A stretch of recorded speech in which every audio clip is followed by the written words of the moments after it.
One of the words for being ungrateful is kufr. Kufr is not just disbelief. Kufr is also kufran al-ni'mah. It means to be ungrateful. So Allah says, وَمَن يَتَبَدَّلِ الْكُفْرَ بِالْإِيمَانِ فَقَدْ ضَلَّ سَوَاءَ السَّبِيلِ. Are you going to ask questions like Musa was asked before? Because whoever replaces kufr with iman, meaning they took their iman, got rid of it, put kufr there instead, then they've gone off on the wrong path. That's why they are asking these wrong kinds of questions.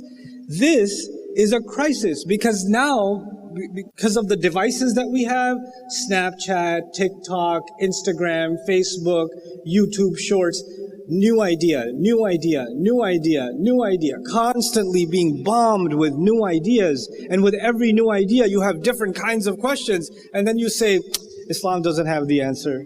There's so many different ideas, and Islam has no direction, no answer. Now, this is the last thing I'll share with you. I'd like you to take this as the lesson.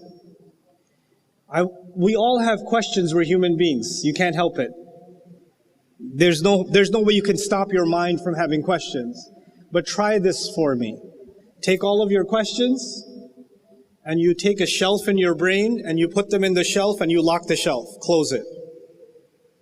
Hold your questions. Don't think about them all the time. Let them go. And then start studying the Quran.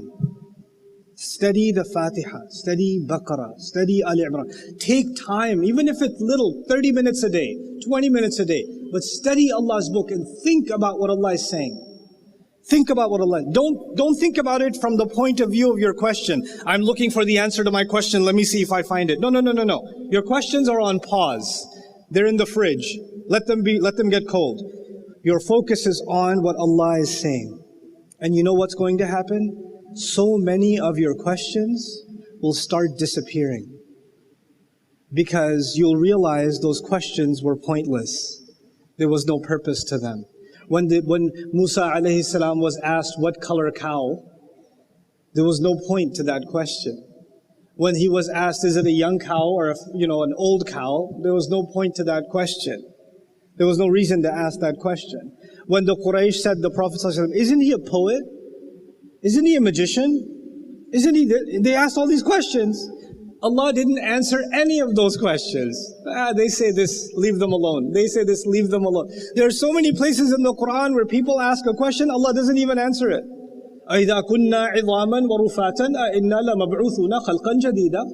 When we are broken, our bones are broken in the grave and we turn into dust and decay, we're going to be made a new creation all over again?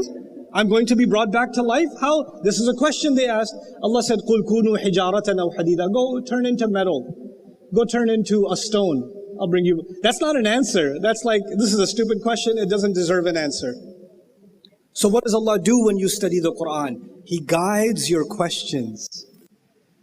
Guidance does not come from answers. Guidance comes from asking the right questions. And that's the lesson that's being taught in this ayah. So in this short time, my hope is that as you put those questions on the side and you start asking Allah directly what He's talking about, focus on the lesson at hand, you will find that eventually you'll open that shelf and it will be empty inside. There won't be anything left. All those questions will either disappear or Allah will answer them in a way that no human being could answer them.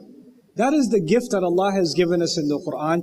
That's why He keeps telling us, not أَفَلَا تَعْلَمُونَ, why don't you know? Why don't you know? Allah says, أَفَلَا تَعْقِلُونَ, why don't you then think? Don't you think? لَعَلَّكُمْ تَعْقِلُونَ, so you can think. Because questions are related directly to thought. What you think about is what you will ask about. What I think about is what I will ask about. I pray that Allah makes us people that think about the Quran. They think about the word of Allah, because that will guide our thoughts. And once our thoughts are guided, our questions are also going to be guided, and we'll be saved from making the mistake that Allah is warning about to the Muslims here in this remarkable ayah.